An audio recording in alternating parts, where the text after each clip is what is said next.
اللہم صلی علی سیدنا مولانا محمد معدن الجود والکرم وآلہ وصحبہ وبارک وسلم۔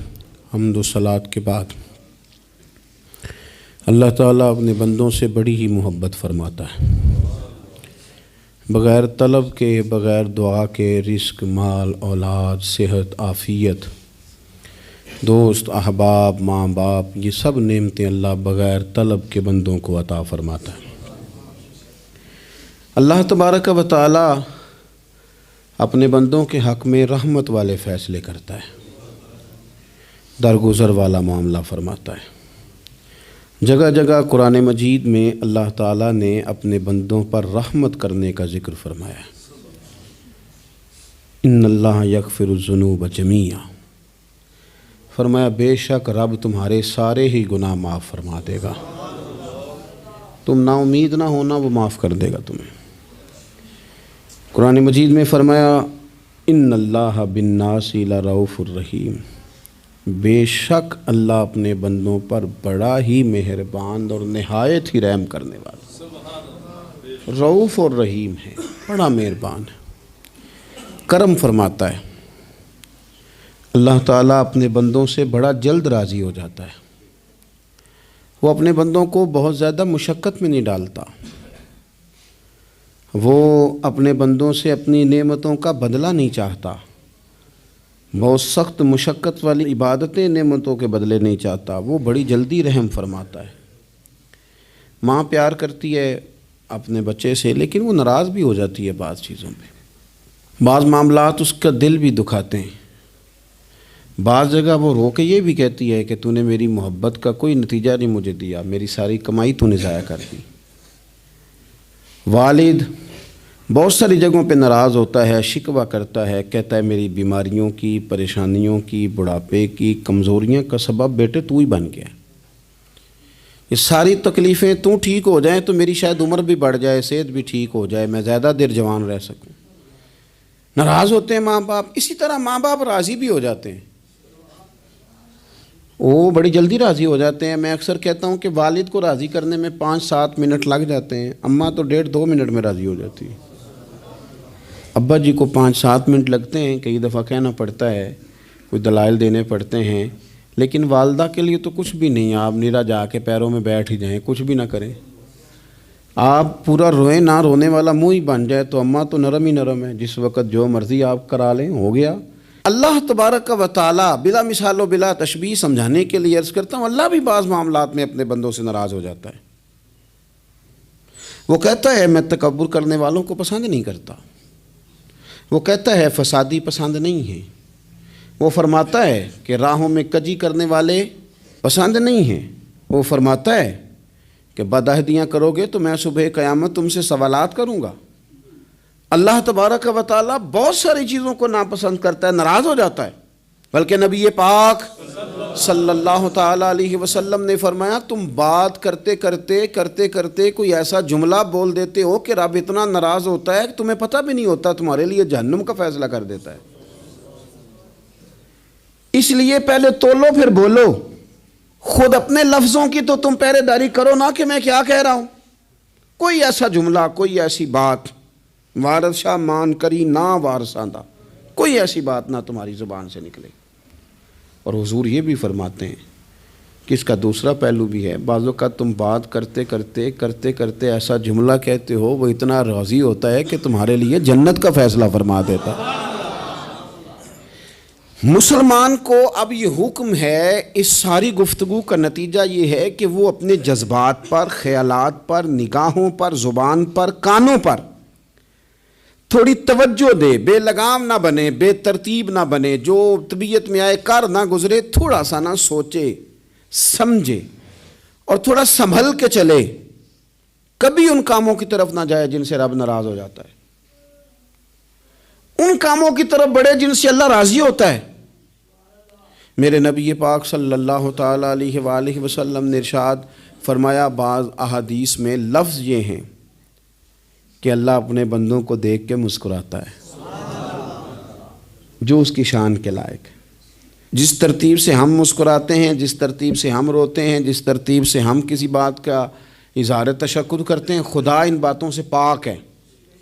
اب بہت ساری حدیثوں میں آیا کہ وہ مسکراتا ہے، تو کیا مطلب ہے مسکرانے کا؟ تو علماء تفسیر نے لکھا ہے مسکرانے کا مطلب یہ ہے کہ وہ بڑا ہی راضی ہوتا ہے اپنے بندے سے، بڑا راضی ہوتا ہے، یہ مطلب ہے۔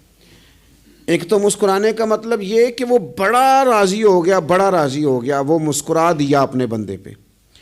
اور ایک اس کا معنی خود نبی پاک صلی اللہ تعالیٰ علیہ وسلم نے بیان فرمایا، مسند امام احمد بن حنبل میں حدیث ہے، حضور سید عالم علیہ السلام سے صحابہ نے پوچھا یا رسول اللہ شہید تو بڑے لوگ ہوتے ہیں، شہیدوں میں افضل کون ہے؟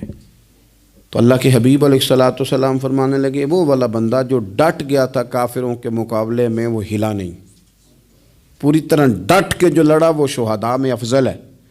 حضور فرماتے ہیں وہ جنت کے بالا خانوں میں سیر کرے گا اور رب اسے دیکھ کے مسکرائے گا، رب اسے دیکھ کے مسکرائے گا، اللہ تعالیٰ مسکراتا ہے اسے دیکھ کے۔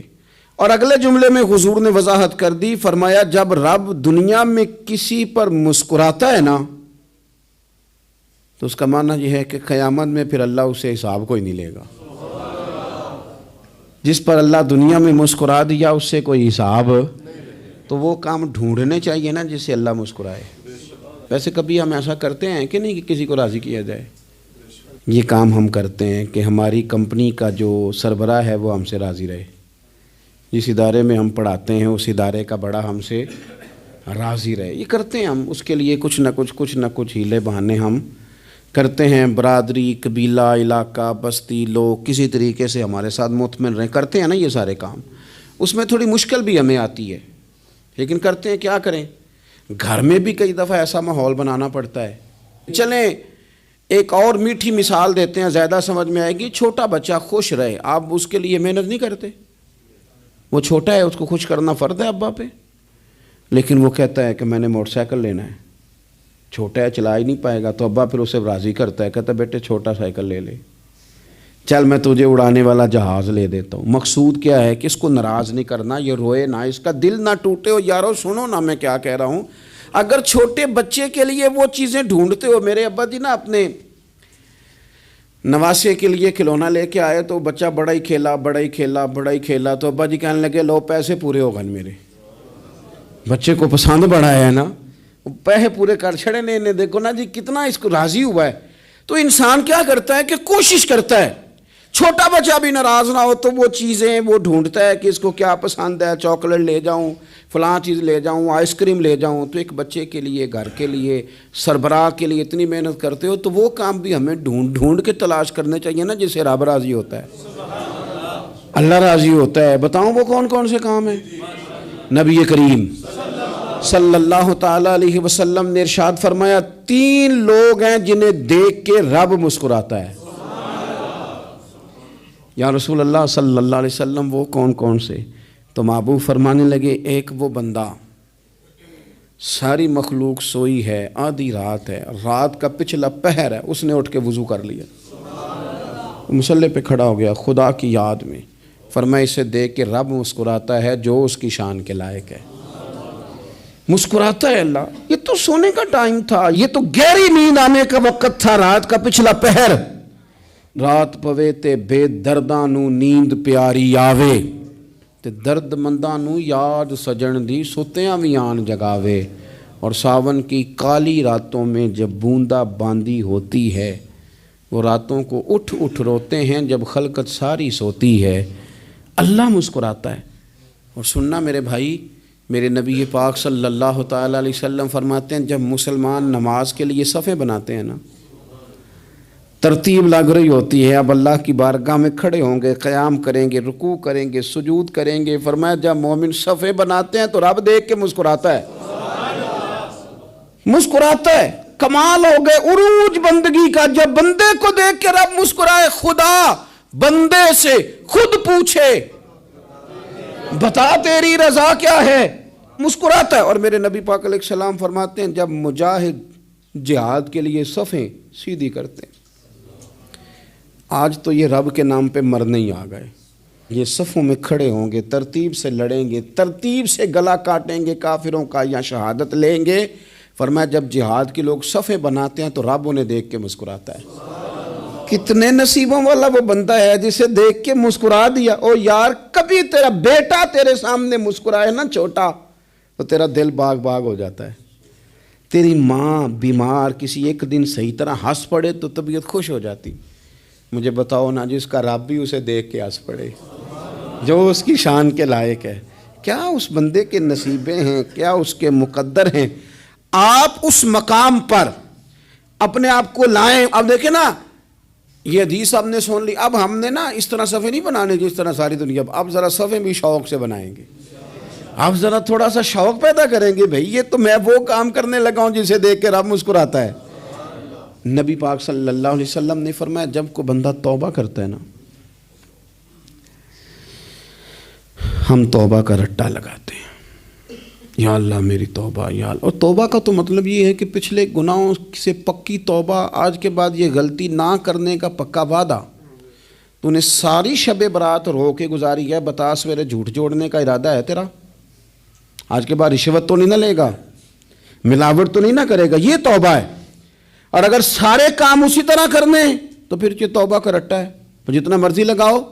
حضرت علی بن ربیعہ رضی اللہ تعالیٰ عنہ فرماتے ہیں میں مولا علی کے ساتھ تھا، مقام حرہ کی طرف جا رہے تھے، حضرت علی نے ہاتھ اٹھا کے دعا مانگی ہماری تعلیم کے لیے، ورنہ حضرت علی ہم صحابہ کو محفوظ عن الخطا تو مانتے ہیں نا۔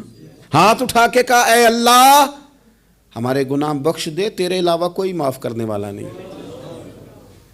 اور پھر حضرت علی آسمان کی طرف دیکھا اور دیکھ کے نا حضرت علی بن ربیعہ کو تو مسکرائے۔ حضرت علی بن ربیعہ کہنے لگے حضور مسکرائے کیوں ہو؟ فرمانے لگے ایک دن میں حضور کے ساتھ اسی طرح آیا تھا، اسی طرح حضور نے دعا فرمائی تھی ہماری تعلیم کے لیے، اور پھر حضور مجھے دیکھ کے مسکرائے تھے اور فرمایا جب کوئی بندہ رب کی بارگاہ میں اس طرح استغفار کرتا ہے تو رب مسکراتا ہے، اور مسکرا کے فرماتا دیکھ لو میرے بندوں کو پتہ ہے کہ میرے علاوہ معاف کرنے والا کوئی نہیں، انہیں پتہ ہے، تم اس کی بارگاہ میں رجوع تو لاؤ، آؤ تو صحیح دو آنسو لے کر۔ اقبال کہتے ہیں کہ موتی سمجھ کے شان کریمی نے چن لیا، قطرے دو گرے میرے ار کے انفعال کے، دو میں نے آنسو بہائے تھے تو اس کے کرم نے تو موتی سمجھ کے چن لیے۔ سنو نا حضور اس استغفار کو اللہ کو یار رات کو توبہ کر کے سونا چاہیے ہمیں۔ کچھ غلطیاں ہم کرنا نہیں چاہتے پر ہم سے ہو جاتی ہیں، کچھ دل ہم توڑنا نہیں چاہتے پر وہ ٹوٹ جاتے ہیں، ہماری مجبوری ہوتی ہے ٹوٹ جاتے ہیں۔ رات کو اس کی بارگاہ میں ہاتھ باندھ کے کشکول طلب دراز کر کے خوب استغفار پڑھنا چاہیے کہ مالک بندے ہیں نا کیا کریں، نفس کا ساتھ ہے، دنیا کا ساتھ ہے، خواہشات نفسانیہ، مالک معاف کر دے۔ درد سے توبہ، رسم نہ ہو، کہانی نہ ہو، لفظ نہ ہو، جملے نہ ہوں، اور جناب ایسے لوگوں کے بیچ بڑے ہاتھ باندھ کے اور بڑا کوئی ضرورت نہیں، آپ اکیلے اپنی چارپائی پہ بستر کے اندر منہ دے کے بھی درد سے کہیں گے نا معاف کر دے تو وہ تو مہربانی بڑا ہے۔ میرے نبی پاک صلی اللہ علیہ وسلم مثال دیتے ہیں، فرمایا ایک آدمی صحرا میں جا رہا، صحابہ سے حضور خطاب کر رہے ہیں، فرمایا ایک آدمی صحرا میں جا رہا تھا، اس نے اپنی اونٹنی پہ کھانا پانی پیسے ہر چیز رکھی ہوئی تھی، صحرا تھا بہت بڑا، درمیان صحرا کے گیا تو تھوڑا سا سستانے کے لیے آرام کرنے کے لیے اونٹنی سے نیچے اترا۔ اب اس نے اونٹنی کی لگام اونٹنی کی نکیل اپنے سرہانے کے نیچے رکھی، ہاتھ کے ساتھ پکڑی اور سو گیا۔ تھوڑی ہی دیر کے بعد جب اس کی آنکھ کھلی تو دیکھا اونٹنی غائب ہے۔ صحرا میں وہ پیدل نہ آگے جا سکتا ہے نہ پیچھے جا سکتا ہے، نہ دائیں نہ بائیں، کھانے کو روٹی نہیں، پینے کو پانی کا قطرہ نہیں، تھوڑا ادھر بھاگا ادھر بھاگا، تھک گیا۔ کریم محبوب فرماتے ہیں وہ پوری طرح نڈھال ہو گیا اور مایوس ہو گیا، معاذ اللہ، مایوس ہو کے دوبارہ اسی جگہ آ کے لیٹ گیا جہاں پہلے لیٹا تھا، انتظار کرنے لگا کہ اب موت ہی آئے گی، آخری وقت ہے، اب نہ میں پیدل یہ صحرا کراس کر سکتا ہوں، نہ پیچھے جا سکتا ہوں، نہ کھانا ہے نہ پانی ہے، سوائے موت کے کوئی سہارا نہیں۔ حضور فرماتے ہیں وہ رستے میں دوبارہ لیٹ گیا، اچانک اس نے رخ بدلا تو اونٹنی سامنے کھڑی تھی۔ حضور نے صحابہ سے پوچھا بتاؤ نا اسے بھلا کتنی کو خوشی ہوگی؟ یا رسول اللہ جی سے نئی زندگی مل گئی ہے۔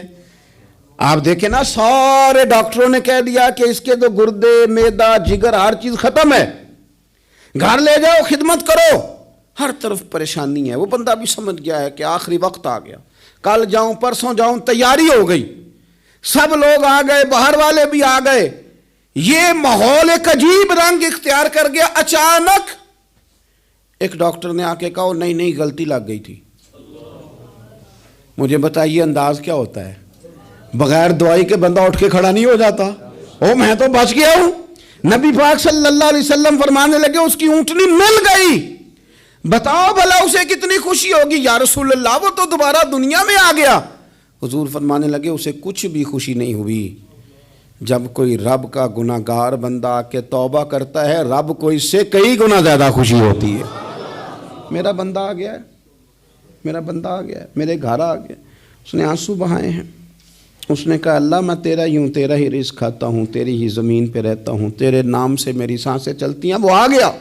فرمایا اس اونٹنی والے سے زیادہ رب کو خوشی ہوتی ہے جب گناہگار آ کے توبہ کرتا ہے. گناہگاروں کے آنسو اس کی بارگاہ میں بڑے مقبول ہیں.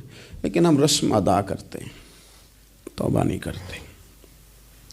ہم اپنے آپ کے ساتھ دھوکہ کرتے ہیں, جھوٹ بولتے ہیں. ہم بندہ کوئی ناراض ہو جائے تو ہمیں کوئی نیند آتی, اس کے گھر چلے جاتے ہیں.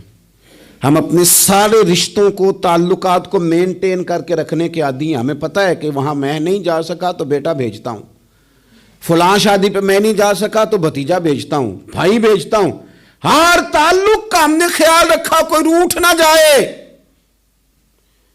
لیکن کمال ہے نا, یہ نہیں سوچا کہ اگر رب روٹھ گیا تو, جب وہ روٹھ جائے نا تو سارے رشتے بھی بندے کے پاس موجود ہوں تو کوئی کارآمد نہیں ہوتا. پھر کروڑوں روپیہ جیب میں ہوں تو ڈاکٹروں کی دوائیاں اثر نہیں کرتی. وہ روٹھ جائے تو پھر انسان اس طرح سے پھسلتا ہے کہ بڑے بڑے اس کے پاس دروازے ہوتے ہیں پر کسی جگہ اس کا ہاتھ نہیں لگتا. خدا را خیال کریں, دنیا روٹتی ہے تو روٹھ جائے, رب رسول ناراض نہ ہونے پائیں, اس کا خیال کریں. حضور فرماتے ہیں وہ مسکراتا ہے, اسے خوشی ہوتی ہے جب کوئی اس کا بندہ اس کی طرف رجوع کرتا ہے. میرے عزیزو, رسول پاک صلی اللہ تعالیٰ علیہ وسلم نے ان لوگوں کے تذکرے کیے جنہیں دیکھ کے رب مسکراتا ہے. ہم نا گناہگاروں پر بھی فتویٰ دینے میں جلدی کرتے ہیں اور نیکی پر بشارت دینے میں بھی جلدی کرتے ہیں, حالانکہ یہ ہماری ذمہ داری نہیں. پتہ نہیں اللہ تعالیٰ کس کو کب توفیق توبہ دے کے اپنے قریب کر لے, لیکن بڑی جلدی ہے, بڑی جلدی فتویٰ دینے میں. اور یہ فتویٰ اب صرف مفتیوں کا نہیں رہ گیا, یہ میری طرح کے, آپ کی طرح کے ڈھیروں لوگ ہیں جنہوں نے جیبوں میں فتوے ڈالے ہوئے. بھئی آپ نے کیوں ذمہ داری لے لی ہے جنت میں داخل کرنے کی اور نکالنے کی؟ یہ تو میرے رب کریم کا کرم ہے, وہ جس کو چاہے جب چاہے جتنا چاہے عطا کرے. لیکن کچھ لوگ نا بڑے پکے ہو گئے ہیں کہ شاید جو میں سوچ رہا ہوں وہی درست ہے. کبھی کبھی کچھ چیزیں عجیب بھی ہوتی ہیں, لہذا خدا کی رحمت پر بھروسہ کر کے بات کرنی چاہیے. اپنی مرضی کے فتوے نہیں داغنے چاہیے. وہ دیکھو جی فلانا بندہ یوں کر رہا ہے, آپ کو پتہ ہی نہیں پوری بات کا, آپ کو علم ہی نہیں پوری بات کا. حضرت بہاءاللہ نقشبند بخاری رحمۃ اللہ علیہ فرماتے ہیں میں حج کرنے گیا تو وہاں میں نے ایک آدمی کو کروڑوں کا کاروبار کرتے دیکھا تو میرے دل میں خیال ہے یہاں بھی اللہ اللہ کرنی چاہیے تھی, دنیا داری کر رہا ہے. لیکن فرماتے ہیں حج سے فارغ ہوئے تو میں نے دیکھا وہی بندہ سارا کچھ رب کی بارگاہ میں خیرات کر رہا ہے اور سینکڑوں غریب حاجی ہیں جن کو پورے خرچے دے رہا ہے. تو میں نے وہی اپنی سوچ سے توبہ کی کہ میں کہاں تھا. بڑی جلدی کھڑے نہ ہو جائیں. حضرت حسن بصری رحمۃ اللہ تعالیٰ علیہ ارشاد فرماتے ہیں کہ میں دریا کے کنارے گیا تو وہاں میں نے ایک شخص کو دیکھا, وہ اپنی ایک خاتون کی گود میں سر رکھ کے بیٹھا اور قریب ایک بوتل بھی پڑی ہے. تو میرے دل میں معاذ اللہ خیال آیا کہ دیکھو کس انداز میں ایک عورت کے ساتھ یہ ہے اور پاس بوتل بھی پڑی ہے, جانے شراب ہے. کہتے میں سوچ ہی رہا تھا کہ اچانک ایک کشتی آ رہی تھی دریا میں, وہ ہج کو لے کھائے, کشتی میں 4-5 لوگ تھے, وہ دریا میں ڈوبنے لگے. وہ آدمی تیزی سے اٹھا, دریا میں چھلانگ لگائی, پہلے ایک کو نکالا, پھر دوسرا نکالا, پھر تیسرا نکالا. ایک بندہ رہ گیا, کہنے لگا حضور مجھے تو آپ نے گناہگار سمجھا ہے, میں تو بڑے غلط انداز میں یہاں بیٹھا ہوں, آپ نے جو سوچا چلیں یہ چوتھا بندہ آپ نکالنا ہے, کرے نا یہ کام, کرے نا یہ کام. بڑے بھولے بھالے بڑے اللہ والے, ریاض آپ کو بس ہم ہی جانتے ہیں. اتنی جلدی فتویٰ. حضرت حسن بصری فرماتے ہیں میں پشیمان ہوا, میں نے کہا مجھے تیرنا نہیں آتا، تو دیر نہ کر، چوتھا ڈوب نہ جائے۔ کرتے اس نے چھلانگ لگائی، چوتھا بھی نکال لایا اور کہنے لگا حضرت آپ نے جلدی کی سوچنے میں، یہ بی بی میری ماں ہے اور یہ سرکے کی بوتل ہے۔ ہم ماں بیٹے کا یہ مشغلہ ہے کہ یہ وہ جگہ ہے جہاں آ کے لوگ مسافر اترتے ہیں، اور یہاں سے کسی کا گھر 100 میل ہے، کسی کا 200 میل ہے، ہم صبح سرکہ کھجوریں روٹیاں لے کے یہاں آتے ہیں، مسافروں کی نوکری کرتے ہیں، کوئی پریشان ہو تو مدد کرتے ہیں۔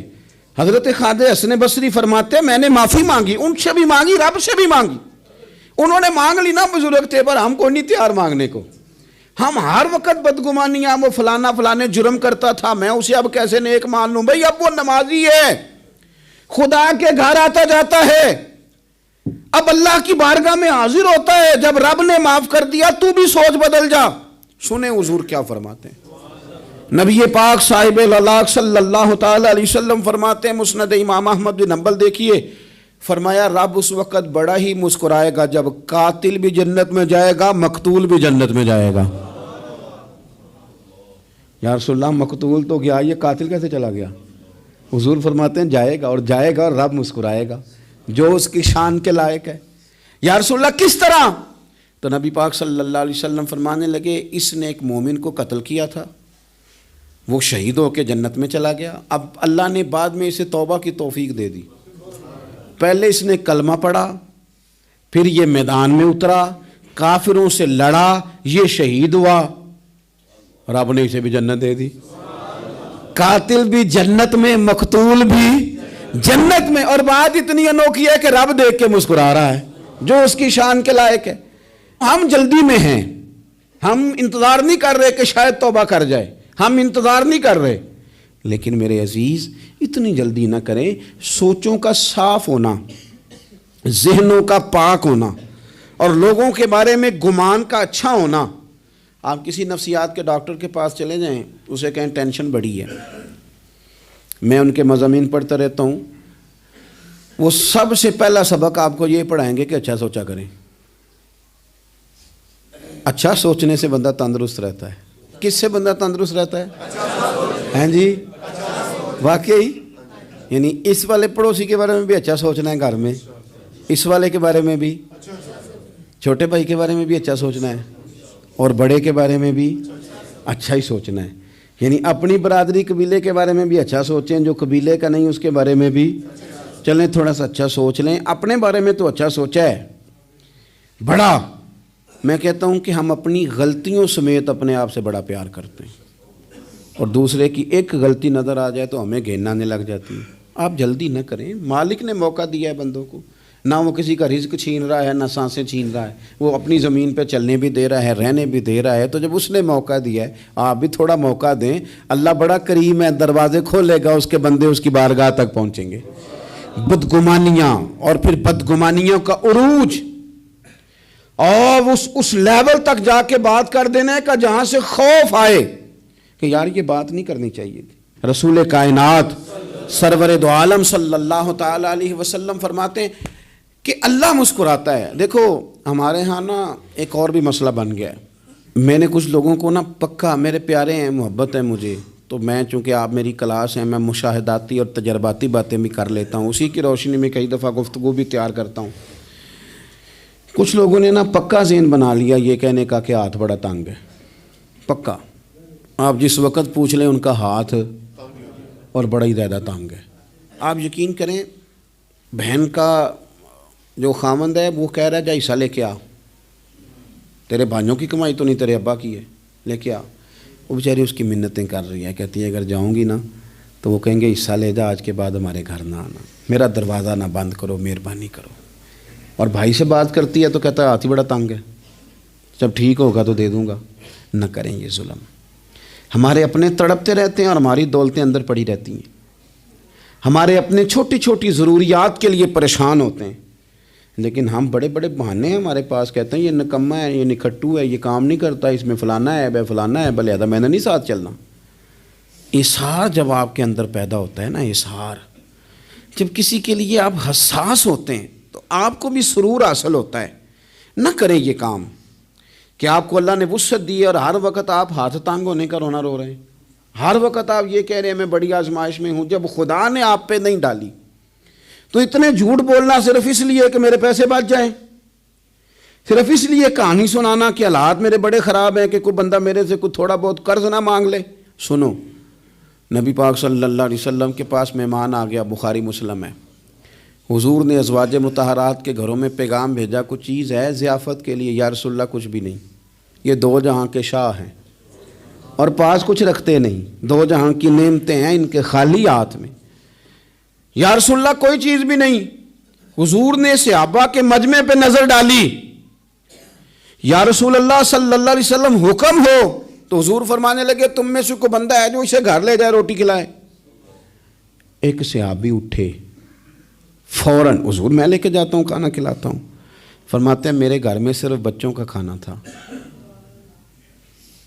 یہ نہیں کہ فریزر بھرا ہوا ہے نعمتوں سے، صرف بچوں کا کھانا، یہ نہیں کہ کسی کو دیکھ کے اپنی ہنڈیا پہ برتن دے لیا، صرف بچوں کا کھانا۔ کہتے ہیں گھر گیا، بیوی سے کہا کیا کیفیت ہے؟ کہنے لگی بچوں کی روٹی ہے۔ میں نے کہا بچے سلا دے، صبح ناشتہ کر لیں گے۔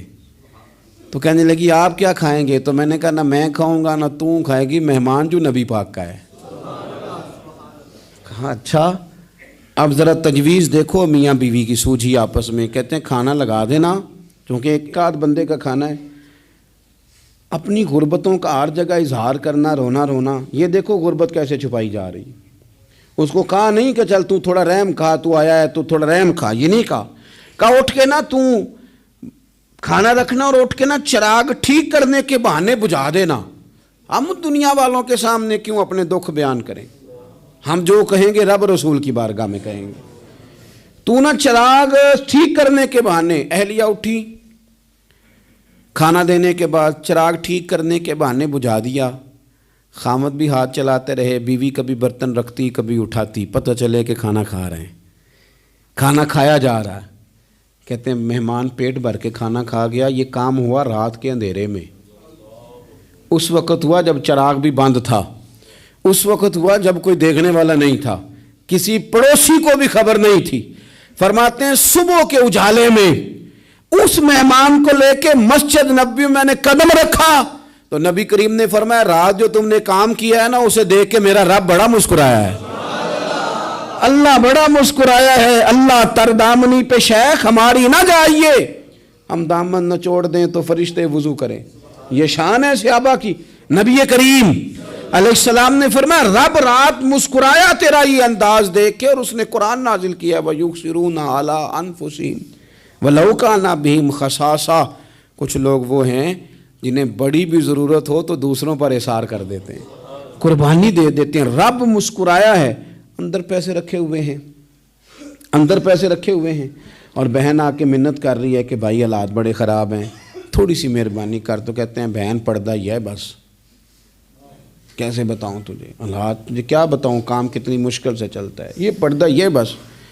بہرحال اگر تو نے کہا ہے نا 50,000 تو میں زیادہ نہیں کوئی 20 کو دے دوں گا تجھے، وہ بھی خاصی نیکی کر کے، وہ بھی بتا سکھا کے۔ رات اماں پہ علیحدہ سے احسان چڑھاؤں گا، ابا پہ علیحدہ سے چڑھاؤں گا کہ تمہاری بیٹی کے ساتھ تعاون کر رہا ہوں، سارے علاقے کو ویسے ہی بتاؤں گا۔ اور وہ غریبنی بیچاری 20,000 لے کے گھر گئی ہے، پھر سفارشیں کر رہی ہے کہ مہربانی کرو۔ میں نے ایسے بھی دیکھے ہیں جو پہلے بیوی کو پکڑاتے ہیں تو دے، اس لیے کہ پھر وزیر اعظم تو ڈنڈا نکال لے گا تو بڑا مشکل ہو جائے گا پھر گھر میں رہنا، لہذا وہ یہ تو آگے لگ۔ یہ کیا لہجہ ہے آپ کا؟